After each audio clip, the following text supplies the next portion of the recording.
Remember that the cochlea contains the membranous cochlear duct, and within this cochlear duct are the hair cells of the spiral organ or organ of Corti that function in hearing.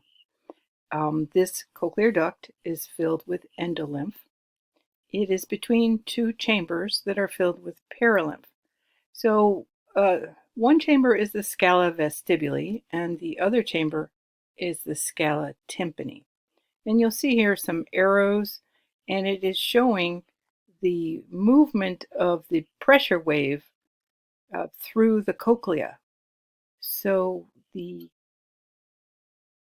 auditory ossicles strike the oval window and cause the pressure wave in the fluid to move in the direction of the purple arrow. We'll see a better picture of this on the next slide with the cochlea opened up.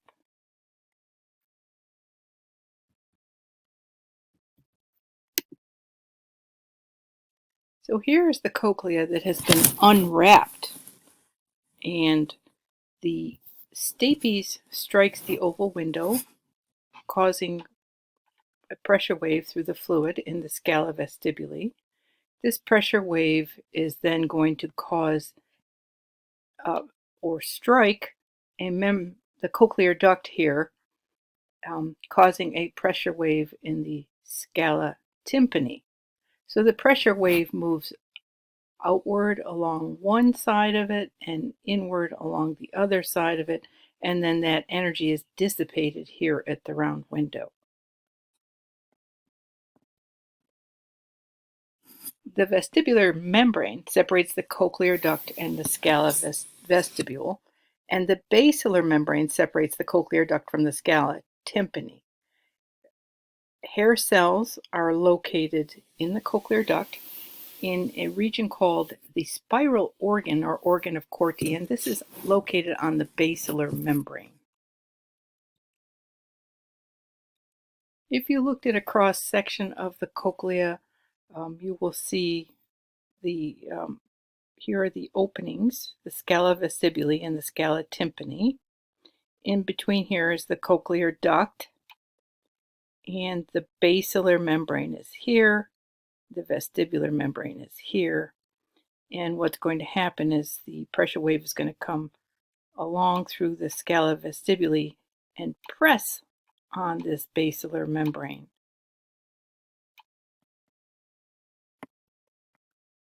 The spiral organ has hair cells that lack kinocilia.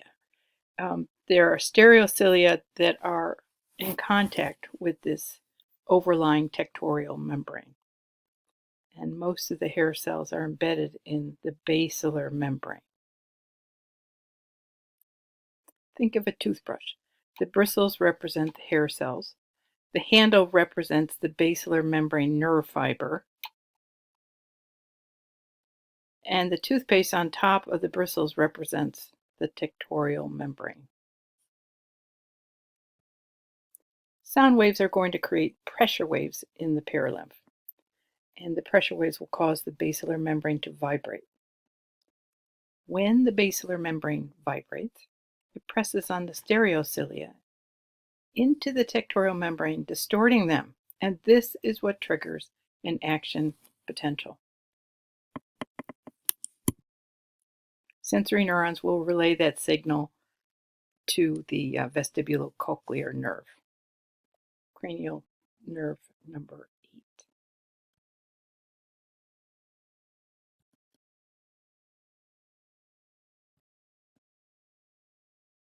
So here is the basilar membrane at rest. Here's the tectorial membrane. And here is when a pressure wave pushes this upward, causing the hair cells to distort along this tectorial membrane. Sound waves lead to movement of the basilar membrane in the process of hearing. So hearing is the perception of sound, and sound comes at us in waves of pressure. And you can see that visually with the tuning fork. When the tuning fork is struck, the molecules vibrate and they They bunch together in these waves. So this wave of sound will enter our ears. The wavelength of sound is the distance between wave crests. So if you look at these waves here, the distance between one crest and another is one wavelength. So over time, so many wavelengths will pass. This is called the frequency. Usually in physics, we call this, this is measured in cycles and the units are hertz. That doesn't concern us very much, but we do know that the high frequency, which is many wavelengths over time, it would be many wavelengths, that produces a high pitch. So intensity is what affects us the most. It is the loudness, which is an amount of energy in the sound waves. And a larger amplitude shows a greater intensity, and we will measure that in decibels. All kinds of equipment have measurements for the amount of decibels that are created. Many of these types of equipment are damaging to the ears. Some of them, say a chainsaw, is dangerous for your ears if you have an exposure of 2 hours.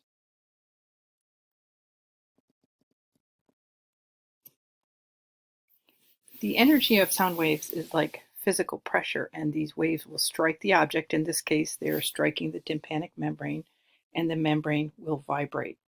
At a particular frequency and amplitude, the object will vibrate at the same frequency, and this is called resonance. The tympanic membrane resonates with sound waves, generating movement of the stapes at the oval window. The basilar membrane regions will also resonate, but those are at different frequencies. We'll see that in a second. For hearing, the stapes pushes on the oval window.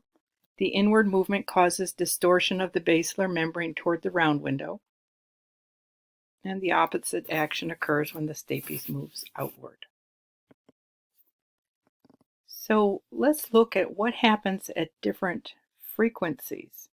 The stapes is pressing on the oval window here at the top picture, pushing the fluid along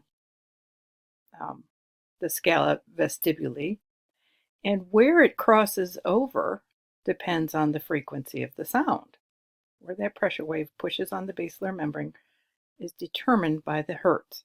So earlier on, in the beginning, it's higher frequencies, and at the end of the cochlea, it's lower frequencies. So this determines the sounds that we hear, how much pressure, and where that is going to distort the basilar membrane. So again, we'll start at the stapes. Look at how the position of the stapes directly affects the position of the basilar membrane. It's kind of relaxed. Stapes pushes in and the basilar membrane distorts toward the round window. When the stapes move outward, the basilar membrane distorts toward the oval window. The events involved in hearing include sound waves arriving at the tympanic membrane. Movement of the tympanic membrane displaces the auditory ossicles. Movement of the stapes at the oval window produces pressure waves in the perilymph of the scala vestibuli.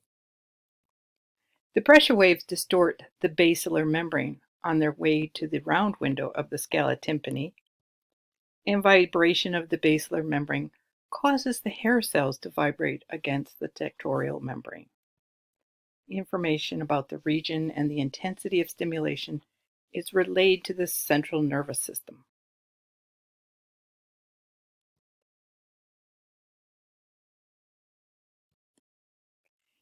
Aging is associated with many disorders of the special senses. Trauma, infection, and abnormal stimuli may cause problems at any age. As we age, our olfaction decreases, our sense of smell decreases, and our sense of taste decreases. And this is without any injury whatsoever. Mitosis just occurs more slowly, so those receptors that are replaced by the stem cells are just replaced less frequently.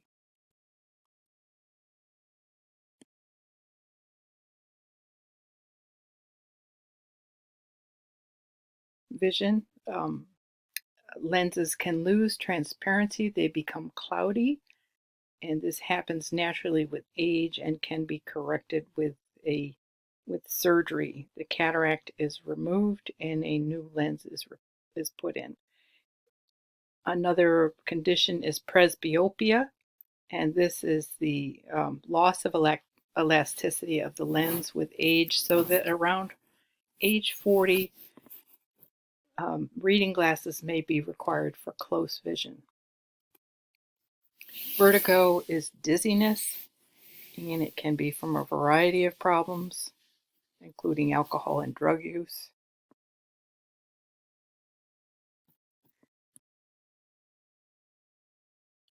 If the endolymph is set in motion, it can cause motion sickness. And hearing disorders affect about 37.5 million in the United States. There are two types of hearing loss: conductive and sensorineural. So conductive deals with the conduction of the sound waves. If you've got a perforated tympanic membrane, if you've got too much earwax or an infection and the sound waves cannot get through, that is conductive hearing loss. Sensorineural hearing loss would be damage to the cochlea or possibly the nerve pathways from the internal ear to the brain. This can cause, the causes include loud noises. So all of those cars with very loud music will result in hearing loss over time. Which of the following is part of the membranous labyrinth?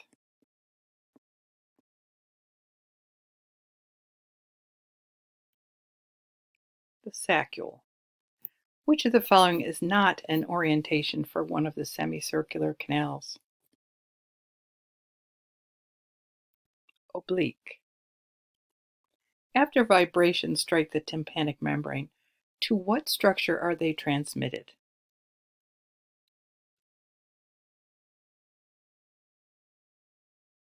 The malleus. Which of these occurs when extremely loud noises impact the eardrum?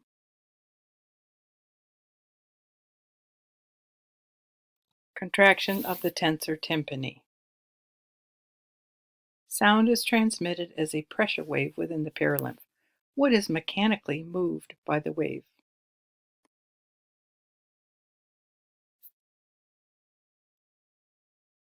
The basilar membrane. Disturbance of which of the following fluids can result in vertigo?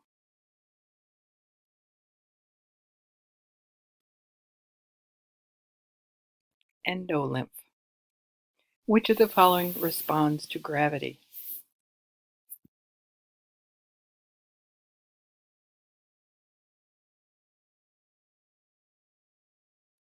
Otoliths within the vestibule. Within which of the following are the hair cells for rotational equilibrium located?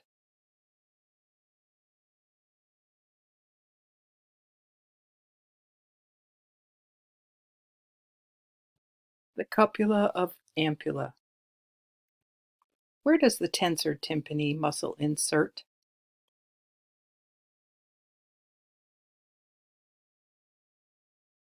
The malleus. Within which of the following is the organ of Corti located?